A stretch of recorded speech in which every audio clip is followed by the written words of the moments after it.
Hello there and welcome to Botany 101. I'm Angela Nishimoto, your host for this program, this series of lectures. Now today we're going to do something special.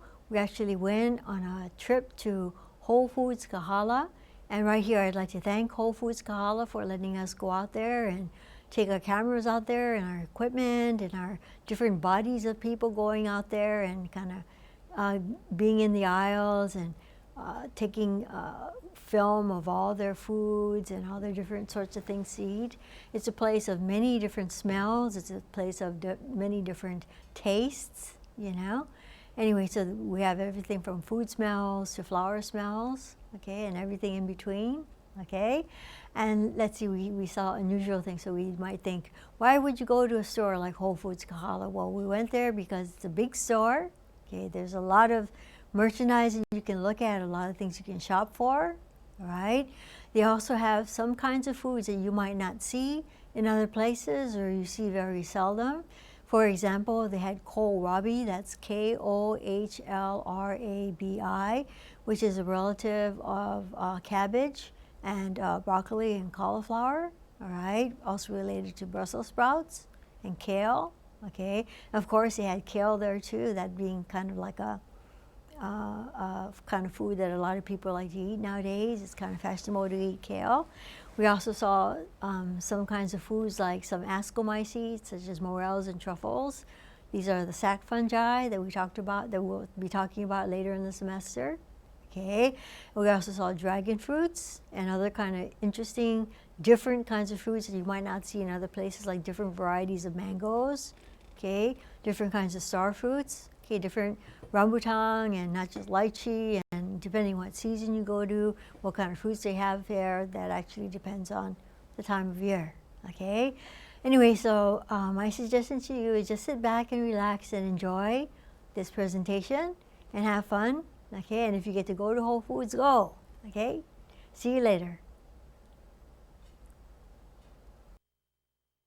Hello there, hi, welcome. We're at Whole Foods in Kahala Mall, and we're going to be looking at fruits and vegetables and grains and juices and wines and spirits and beers, all the kinds of things that plants produce, bacteria produce, fungi produce, okay?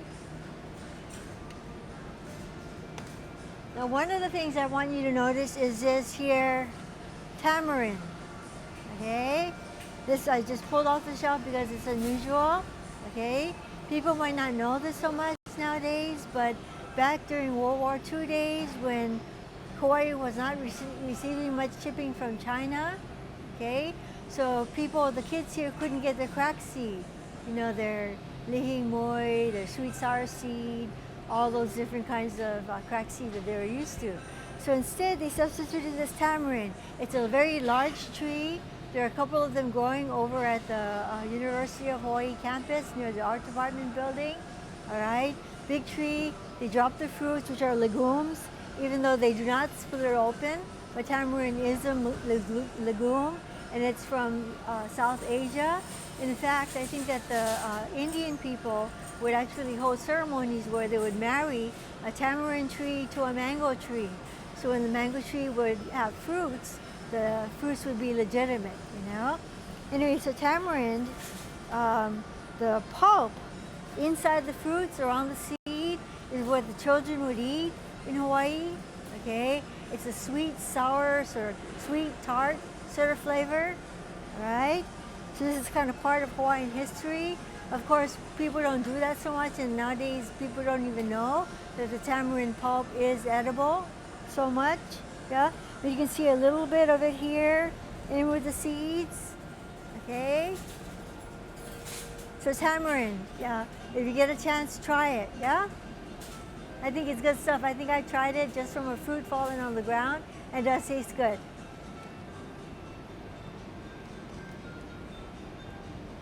Okay, now here we have coconut, okay? It's this product of Mexico.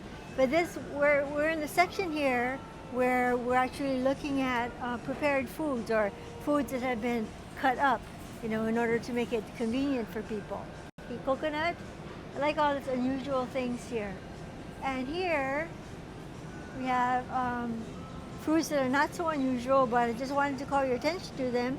Blueberries and strawberries, because generally with fruits and vegetables, the higher colored they are, the more colorful they are, okay? The more colorful they are, the higher in antioxidants they are, okay? Antioxidants are important because while our bodies are doing respiration, they're actually generating free radicals. And these free radicals, what they'll do is they'll actually scavenge electrons from our cells. Yeah, so antioxidants will actually try to help prevent that. So it's important to get your servings of fruits and vegetables every day. Okay, so here we have cantaloupe, we have watermelon, we have apples, we have some honeydew melon, cantaloupe, watermelon, mango, all this good stuff. Speaking of mangoes, here we have different kind of salsas, from tomato, avocado, guacamole. Here we have another kind of salsa. It looks like some kind of different kind of vegetable and fruit salsa. Another salsa here too. Good stuff. Here we have some lychee, a fruit of the summer season here in Hawaii. Okay, lychee. And what kind of fruit is this?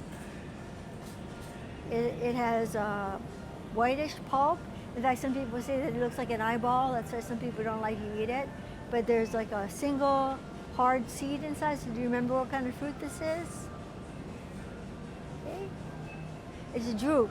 Okay, it's a drupe. Okay. Lychee, one of the great summer fruits of Hawaii. Okay, more strawberries, cherries, blueberries, fruit platters. And it looks like the prices here are comparable to some other stores. Yeah, the fruits may be a little bit different from what you might see in other places, but it looks like you have a variety you can choose from. So if you are going to have a party, or you're going to go to a party and you're not sure exactly what you want to bring, probably the hostess would really appreciate a fruit platter, right? And now here we have juices, berry blast, orange carrots. We have orange and vegetable juices here of all sorts, okay? These look like they're no sugar added, which probably makes them best. So some people believe that juicing, that actually making juices from fruits and vegetables will actually help you get most of the nutrients from it. That's one good thing about it. Like I think that's sort of like on the other balance side is that if you're drinking it as a juice, you're not getting the fiber, you're not getting the bulk and the pulp, okay? You're not getting the fiber, so you're not actually getting bulk in your gut. Okay, so here we have more juices. And here, one of the things Whole Food likes to do is they actually like to source their foods from Hawaii. Okay, so this is made right here at Whole Foods. Okay, this one has apples and kale in it. Sounds good. Okay, so this is one thing really good about Whole Foods. They try to get local produce, they try to get organic produce, and they try to get oftentimes non-GMOs. Okay, so we're gonna take a look at some mangoes soon. Okay, so we'll see that here. So here are the mangoes. Smell them. I can smell them from a couple of feet away. Okay, so there's some mangoes that look like Hayden mangoes. There's some mangoes that look like other kinds of mangoes, whether they're piri or others, but they smell really good. Okay, now what kind of fruit is a mango? It has a single kind of large seed, or depending on the variety, a larger seed or a smaller seed. But mango is another kind of drupe, right? Single seed with a hard outer coating, right? Of course, mango season, it's mango season right now, okay? And some of the best art to come out of Honolulu show mangoes hanging off a tree with the various colors of red and green and yellow, looking delicious, kind of hanging in the sun. Okay. Anyway, so here we have a green mango.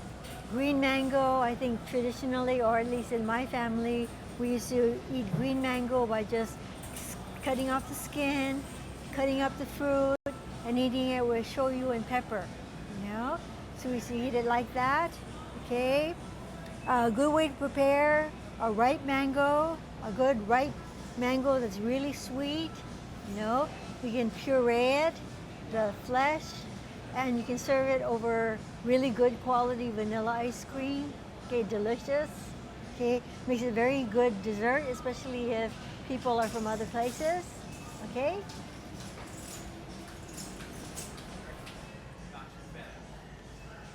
Here we are, more fruits. We have some Kapalua Gold organic pineapple, hand-picked ripe on Maui. Remember what kind of fruit a pineapple is?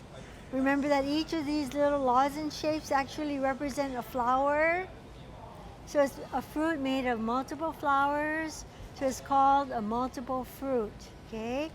So pineapples are a multiple fruit, noni is a multiple fruit, figs are multiple fruits, breadfruit is a multiple fruit, okay? And here we have some nice papayas. Like when they get to be very, very ripe, see, it says no GMO, no GMO, okay? Ono, no GMO. And we have Hawaii Organics, okay? So when papayas get to be very ripe, of course, they're sort of like an orangey yellow color, right? And when they're very ripe, they're very sweet, very good for you. They have enzymes in them that help people digest, so they're good for people who have problems digesting fruit. They have digestive enzymes in them, and in fact, some companies actually use extracts from papaya to use as a meat tenderizer, okay? And here we have an unusual fruit, some soursop. Looks like somebody dropped this, okay? It's kind of bruised and it kind of overripe a little bit maybe. I think it's more bruised. Anyway, so the soursop is a tree fruit, okay? It's supposed to be sweet, tart. I think I've had soursop juice. I've had soursop like in an agriculture class. It's not a fruit that you see all the time in the market, but it's something very interesting. Sort of like a warty looking fruit. Make a nice juice from it. And here's some coconut. You hear the coconut water shaking in there? Okay, so this is actually husk coconut, and this is the seed, okay? Inside the seed you have the white flesh, which is endosperm, and the liquid, which is liquid endosperm, the coconut water, okay? The coconut water has so many hormones and enzymes and such inside that people that do tissue culture oftentimes use coconut water in their media along with the agar, and the minerals and vitamins and other hormones, but they use coconut water many times. When I worked at a tissue culture laboratory, they regularly get deliveries of green coconuts from people who harvest them from trees, okay? A way to make some extra money, okay? And these are dragon fruits. Some people might not have seen them, or if you've seen them, maybe you haven't tasted them. They're quite good, okay? If you cut them open, I can't cut them open because we're in a store, but if you cut them open, they're red inside. Remember what I said a little earlier about very colorful fruits being very high in antioxidants? Where dragon fruit is supposed to be like the fruit of emperors, okay? So I believe that only certain people of certain classes in China could eat them during certain times, okay? It was supposed to be one of the fruits that people eat for purposes of immortality or long life, okay? So dragon fruit, it has little black seeds. It's sort of like a red fruit or kind of magenta fruit inside with black seeds in it. And it's quite good. It tastes good, yeah? Anyway, but it comes from a plant that looks like night blooming cereus plant, like a cactus family member. So of course, I've actually planted this in the ground at Windward Community College. It'll be a while until it bears fruit, but they're actually building a herb and medicinal garden there, that's why. And then here we have more mangoes, okay?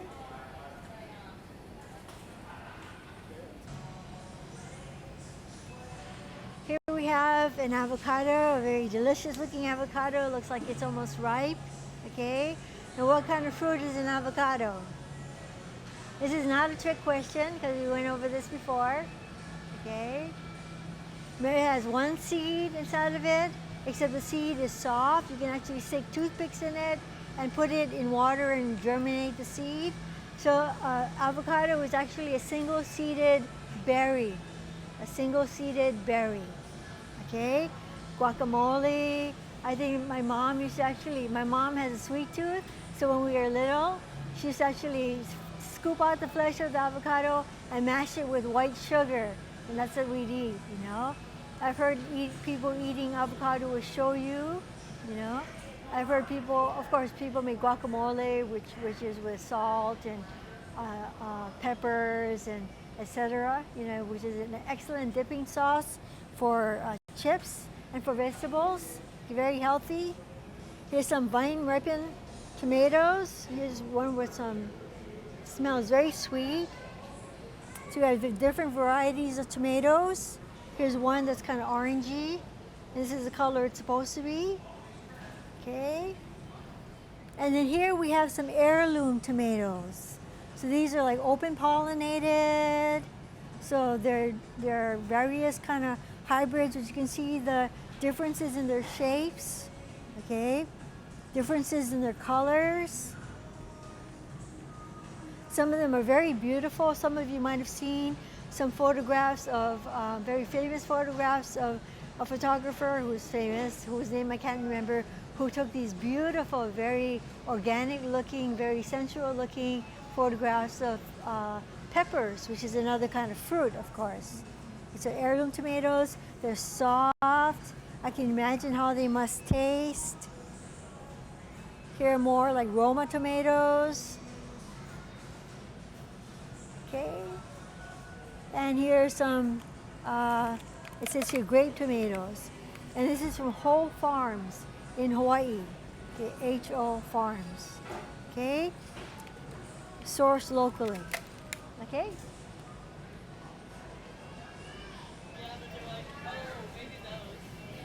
Okay, so here we have some nectarines, very soft, ready to eat. Another stone fruit, another kind of drupe.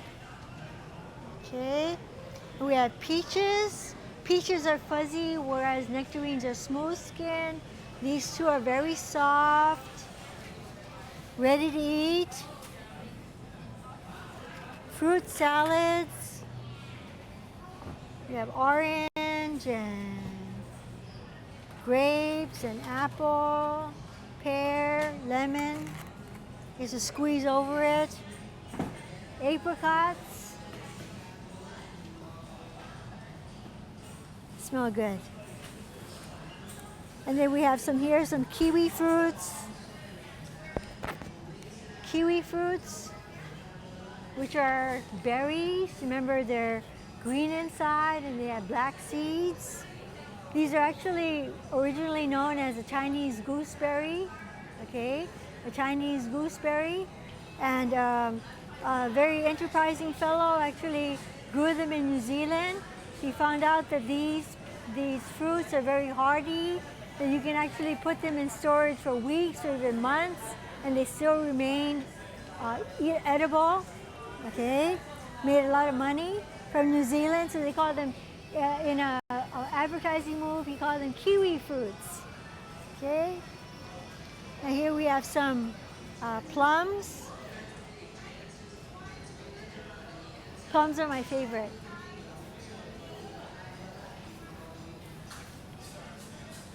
I think these are white nectarines, the ones with the white flesh.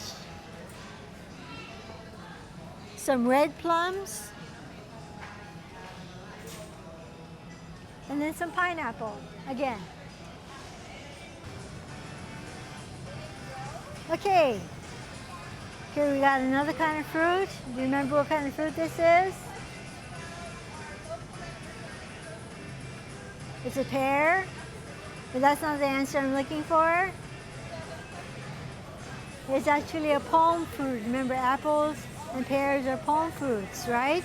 because the part that we eat of it is actually receptacle tissue. It's not part of the ovary wall. Okay, very nice pears. And here we have some apples, some little apples, organic, artisan apples. Here it looks like Red Delicious. You can actually see the little spots on it. These are lenticels. Remember lenticels? Places where gas exchange occurs. Okay. Another kind of apple. This is actually this is far. Okay. Then we have Granny Smith apples. I myself prefer tart apples, so I like Granny Smith as an eating apple.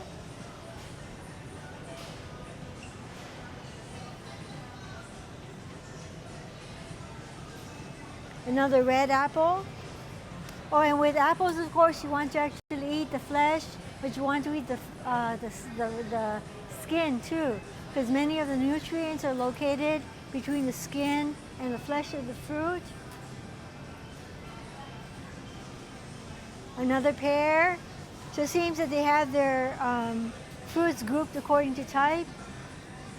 Looks like a grapefruit.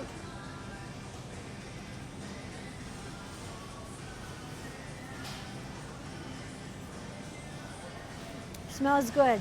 Love that grapefruit smell. You know that grapefruit is actually used in the perfume industries nowadays, that they do a lot of perfumes now in current era where they smell like foods, vanilla or spices like that. Lemon. Okay.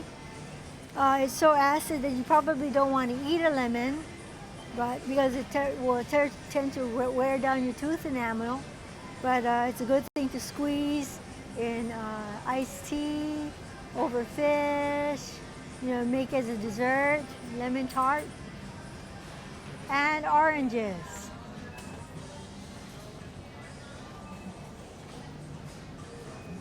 I guess these are navel oranges. You can see the navel here. Yes, navel oranges. Okay.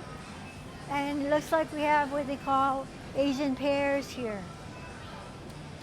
Sort of between an apple and a pear.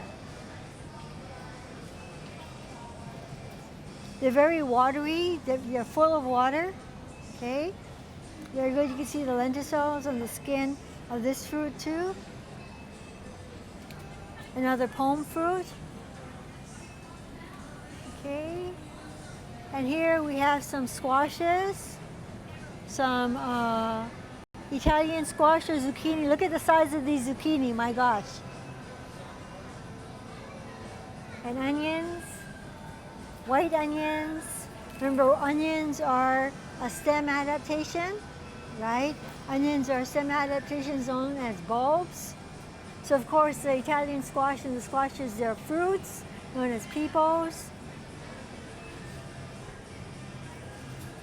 Garlic is also a bulb. Okay.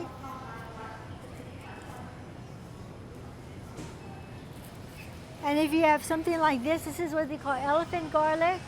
Okay. It's actually very large cloves. It's very mild. Really good appetizer to make would be if you had some nice French bread. You cut them into slices, put butter on them, and just kind of crush these elephant garlic and just smear them on the bread. That's a way to make really good garlic bread. Okay, elephant garlic. Okay, red onions. Okay, milder usually than yellow onions. Here's some spuds. The white potato, also known as Peruvian potato or Irish potato. Remember, this is an underground storage stem known as a tuber, right? A tuber. Here are the eyes. These are the nodes along the stem. Remember, we've seen this before. And these look like, to me, they look like Maui onions. Okay. Someone's labeled that. So. Here we have kabocha. You can see right away that it is a fruit, right? It's a fruit because it has seeds. And it's a particular kind of fruit known as a peepal.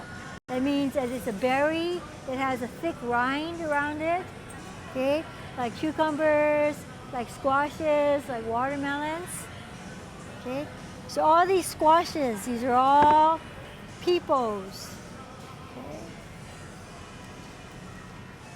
And lastly, we have some Okinawan sweet potato. Okay, this is actually a storage root.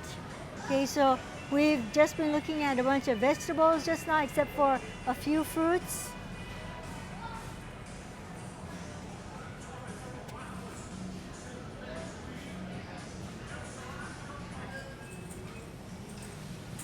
Okay, here we are at some more sweet potatoes. This one happens to be white flesh. You can tell by this part that was broken off from this one. The Okinawan sweet potatoes that we saw earlier, they tend to have purple flesh, so they're also very good for you, with all their antioxidants.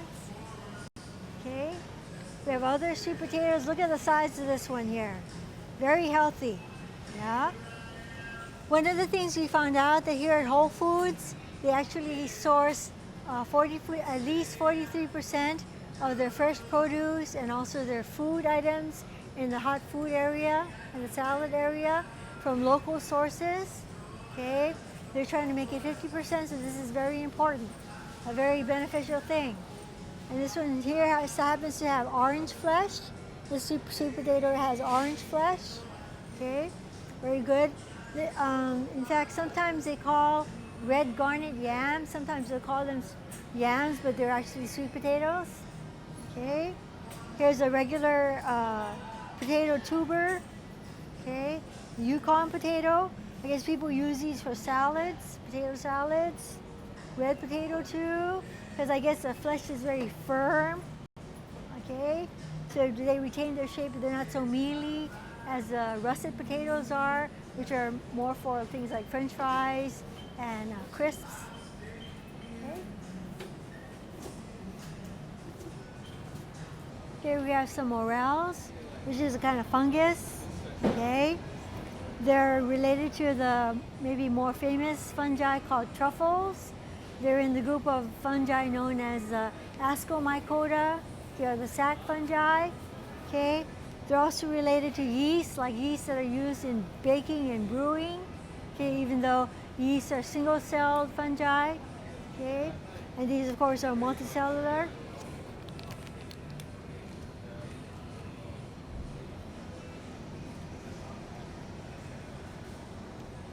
Here we have some kohlrabi. Okay, kohlrabi is related to cabbage. It's related to broccoli. It's related to Brussels sprouts. It's related to kale.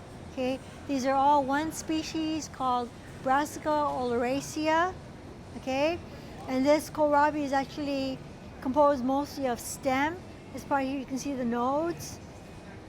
Yeah, here would the roots be, and these of course are the leaves. So kohlrabi has been specifically bred to be producing stems like this, because that's what they actually hybridize it for. Okay. And we have cabbage related to kohlrabi. We have lettuce, or iceberg lettuce. And here we have some fennel. The fennel is mostly petiole, the part that people eat. Okay, you can eat them in salads. All right, it has a slightly anise taste, or like a licorice taste a little bit. Okay, it's pretty good. I tried it once.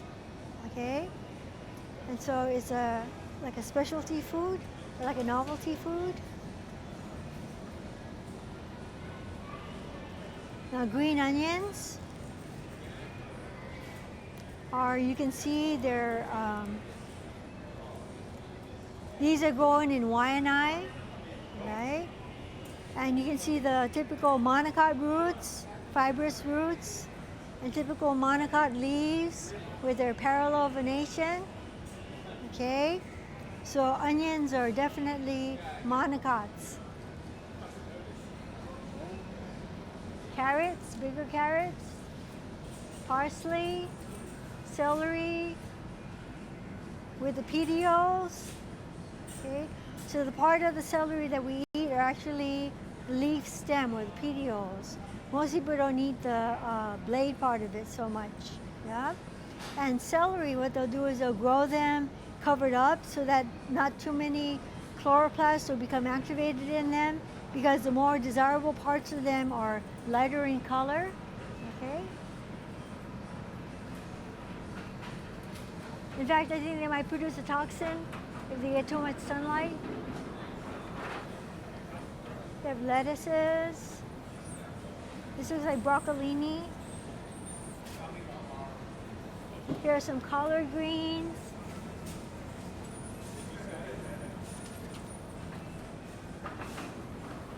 All these green things, very good to eat. Okay, broccoli. So all the members of the cabbage group, or broccoli, cabbage, kohlrabi, kale, Brussels sprouts, cauliflower, all of those are very high in antioxidants and also anti-carcinogenic. They're the cruciferous vegetables, the crucifers. Okay. Here we have some beets with their greens attached to them. You can eat both the root and also the leaves, the petioles and the leaves. You can eat them cooked or you can eat them as a salad. Okay. And here we have some carrots. Okay. Showing you that they are indeed plants. Here's a storage root. Here's the leaves. And this tiny little part here is part of the stem. Okay. So carrots with a beautiful orange color. A lot of beta carotene in beets and carrots. Okay. So we have various lettuces here. Butter lettuce. Okay. Let's see. We have some pickle type of cucumbers. They're kind of cute, yeah? But of course, these are fruits, right? They have seeds in them, even if they're not developed seeds. Okay. Here we have some leeks. Okay. Leeks are actually the plant that represents Wales. Okay, the thistle represents Scotland, right? The shamrock represents Ireland, and the leeks represent Wales. Okay, Wales that's near Cornwall. Beets, greens. Let's see, we have some organic mizuna. Okay, so mizuna is used by Japanese people for their New Year's soup, the ozoni. Okay. And here we have some olena or turmeric. Okay. You can see that it's related to ginger. It's in the same family, the Zingiberaceae. Okay. And like ginger, it has an underground horizontal stem known as a rhizome. Okay. You might be able to see the nodes here. Okay. And here we have some peppers, which are fruits. Okay, they have seeds in them. This one beautifully developing its ripeness. Okay, and then here we have some Swiss chard with the brightly colored petioles here, very nutritious. And then here we have some kale, organic, locally grown kale. Okay, all right. So here we have some daikon. Okay, it's a big Asian radish, right? People use it in soups. We use it to make sauces for dipping for tempura, okay? Another thing about it is that it's a blood purifier, okay? So when you actually eat like daikon soup or something, it helps to clean out your blood, it helps to cleanse your blood, okay? Various lettuces, bok choy, okay? Let's see, we have some choy sum, locally grown. There's like green scallion onions, which is interesting. Scallions, okay. Here we have some kai choy. are some ginger. It looks like they're a little low on ginger, but ginger, of course. Another rhizome is broken here, so you can kind of smell it. Ginger, of course, is very good for the stomach. Okay, like ginger ales were actually first brought about for maybe stomach problems, like an herbal remedy or a spice remedy for seasickness and morning sickness. You can actually get a piece of ginger about the size of your thumb, about this big, peel it, slice it into thin slices, put it into a mug, like a coffee mug, fill it about 3/4 full of hot water, let it sit for about 15 minutes, then you drink it. It's supposed to be very good for warding off a cold, okay? And here we have some different kinds of peppers. Here's some jalapeno peppers, okay? Serrano peppers, okay? Regular bell peppers, yellow and orange and red, okay? A lot of carotenoid pigments in them. Here we have some rhubarb. Okay, so only this part of the plant is actually edible. The rest of the plant is poisonous. And here we have some Brussels sprouts. Okay, these are like little buds, okay, off the main stem of the plant. Okay, Brussels sprouts are also related to cabbage and broccoli and let's see, kohlrabi and kale. Okay, Brussels sprouts. Very healthy for you, even though many people, I think, they're strong tasting, so maybe some people don't like it that much. Okay. So here we have different kinds of peas or beans. Okay. Here we have some green beans. Look like they're kind of low on that too right now. Okay. Cauliflower, also related to cabbage and broccoli. Okay. Habanero peppers. My gosh. Anaheim peppers. Amazing. That tomatillo. Okay. Let's see, and they have a lot of different kind of fungi here, mushrooms in the Basidiomycota, okay, enoki mushrooms, and this is a locally produced mushroom here. Okay. Called Zalii, Piopini, portobello mushrooms. Very large.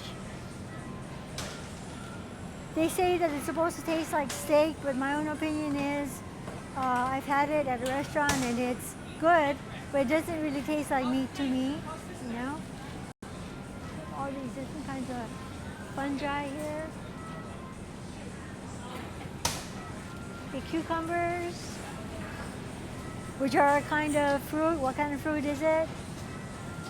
It's a peepal.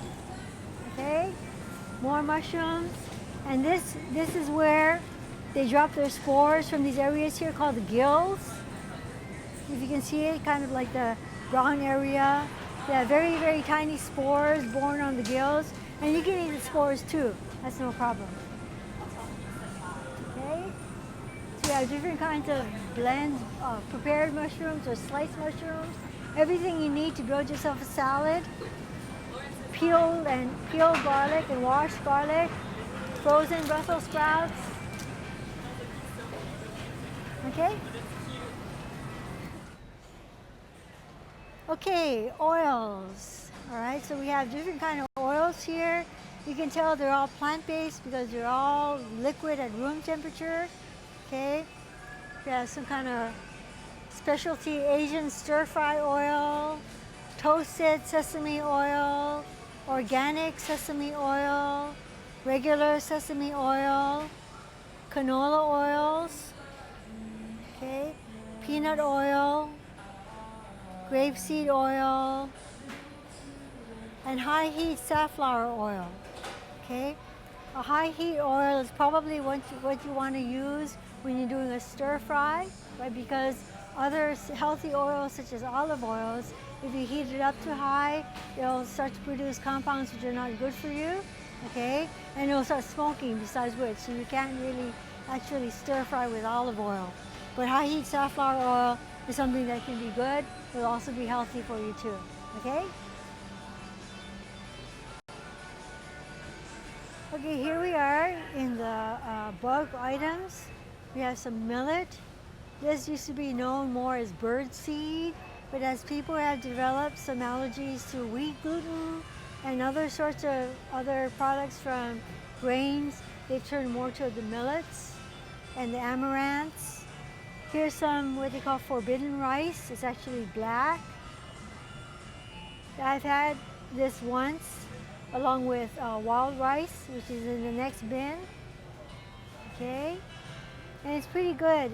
It's a novelty, you know, and probably with all that pigmentation, it's probably good for you too. Okay, let's see, and then we have some flax seeds. It's supposed to be really good for your oils, your good healthy fats or oils that you want to take, or the omega-3s. Let's see, and we have some chia seeds. I myself have been taking these for the last several weeks and they seem to be working. What you do is you get a tablespoon of this, mix it in a glass of water, let it sit for about 10 minutes, then you drink it down. It actually gets this gelatinous sheath around the seed. That's supposed to be good for your digestive system. It also has proteins in it. It's supposed to be a hunger suppressant. And it also has lipids too. Chia seeds. They're sort of fashionable right now, and they seem to be working for me. And then we have different kinds of popcorn. This looks like fun, multicolored popcorn. Okay, so popcorn is a good snack. Okay, it's a good snack for when you want to eat something that's not too high calorie. You can just sprinkle a little bit of salt on it, and you're fine. Yeah, you can actually take this home and heat it in oil. You know, instead of using one of those automatic types, okay?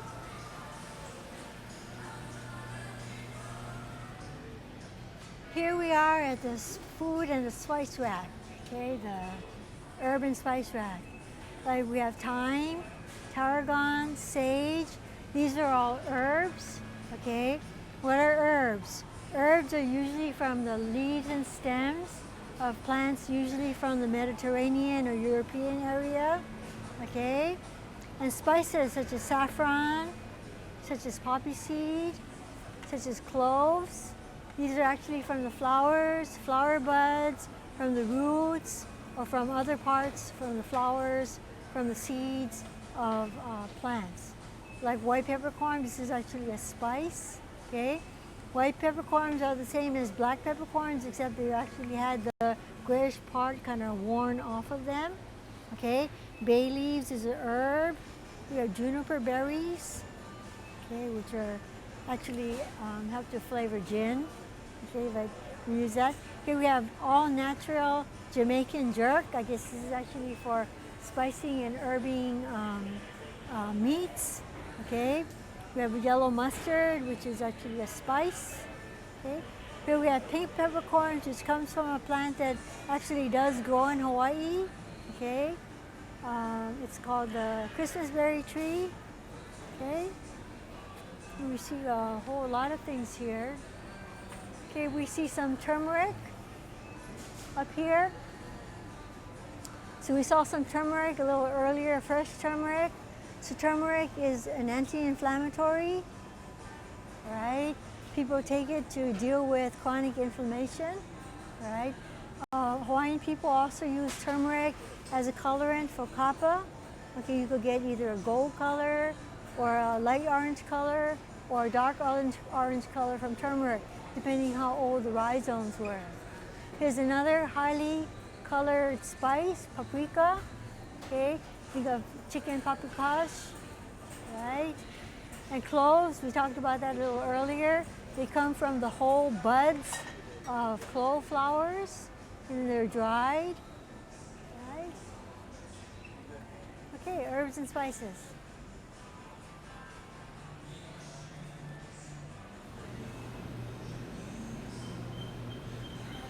So what you see here is some beer, okay? A beer that maybe you may be acquainted with, all right?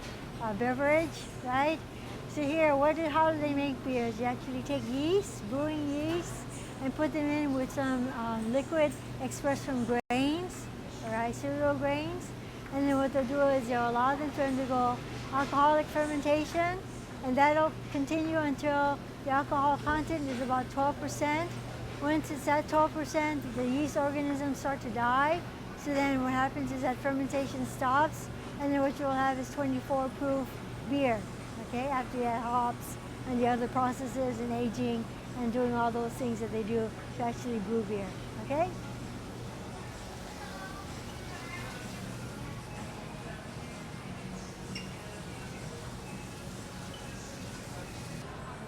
Okay, here we are at the wines. Wines come from the fermentation of grape juice, usually. You know, you can also make rice wine and peach wine and that sort of thing, okay? Generally, wines are classified into three groups. You have the white wines, you have the rosés, and you also have the red wines. Okay, and this all comes from whether or not the skins are left on the grapes or not. If the skins are left on the grapes for a little while, you get rosés. If they're left for a longer time, you get reds. And if they're removed, then you get whites. All right? So wines, here, great buys for under $10.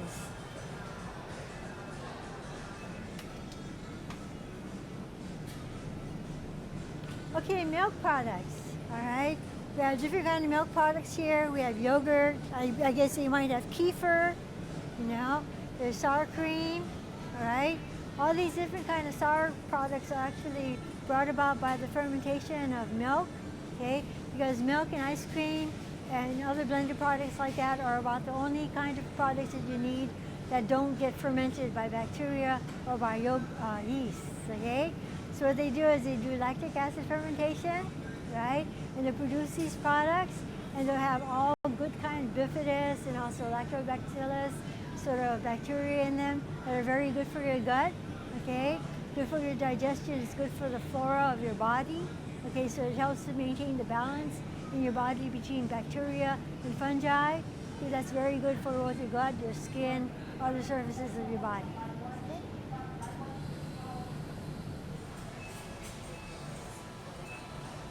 So Whole Foods has flowers too, okay? There's some gladioluses, gladioli. You recall that gladioli actually propagate asexually through corms.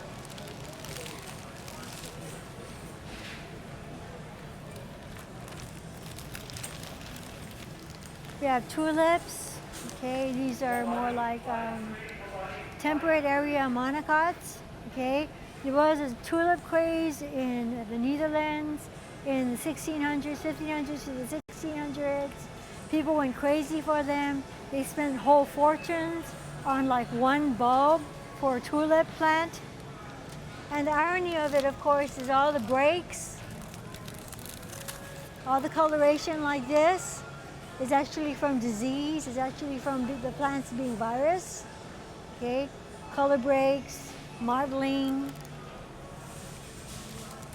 That in a plant is generally a symptom of a virus infection. Here we have carnations. They have a little bit of a carnation smell, okay, but not that much. Carnations used to be very spicy smelling, okay, but in recent years, a lot of carnations don't really have the smell anymore. So what they're doing is they're trying to get the gene for the smell or the fragrance of carnations and trying to splice them back, okay, into the plant themselves.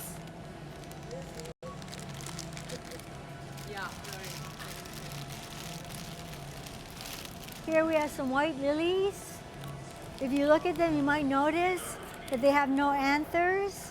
The anthers have been removed, okay, prior to the flower opening or during when the flower is opening, because when the anther matures, it spills its pollen, and the pollen of these white lilies, like Easter lilies, would stain the petals.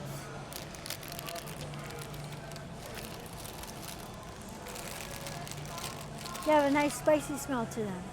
Okay, here's another white flowers, white hydrangeas. Okay, hydrangeas I think usually come in colors of blue and pink, which the color is dependent upon the pH of the soils that the plant is growing in. Okay. You have some gerbera daisies. Okay. So you can see that they're individually wrapped. Okay, so they're actually quite valuable plants. Okay. Or quite valuable flowers. Here we have a calla lily, mini calla lily. And if you can look into the flower, you can see it actually has that little spadix. So this is a relative of Anthurium, a relative of Calo, okay, a relative of Aglaonema and Pothos, okay, also of that big Amorphophallus titanum, the Titan arum that you saw before. Has the same kind of structure, the spathe and the spadix.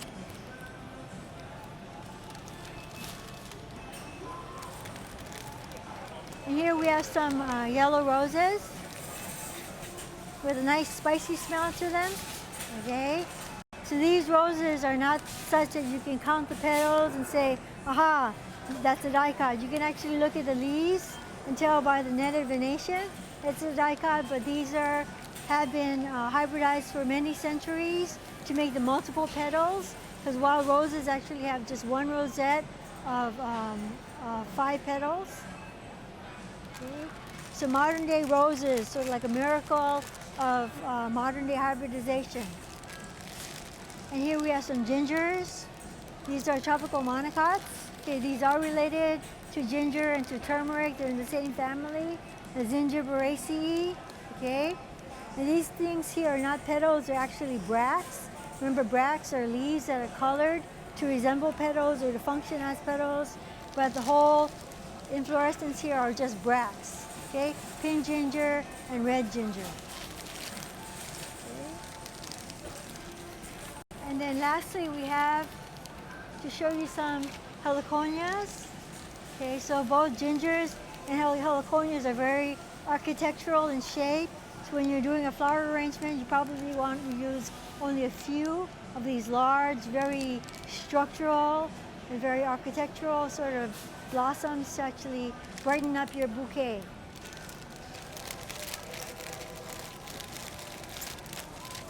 Okay, that's it.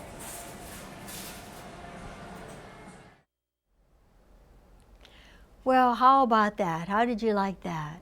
I hope that you enjoyed that segment just as much as I did going there and actually doing it. Okay, myself and the crew here that went, I thank them. I also thank Whole Foods for allowing us there, because we got a chance to go up and down the aisles and see the different kinds of foods. Especially we saw some flowers as well, cut flowers and some plants. Okay, so if you're in the neighborhood, stop in, see what they have. They have a whole lot of different kinds of things that you might not even think that we would get here in Hawaii. Okay, so we thank Whole Foods and we thank you for viewing, and we'll see you next time. Aloha.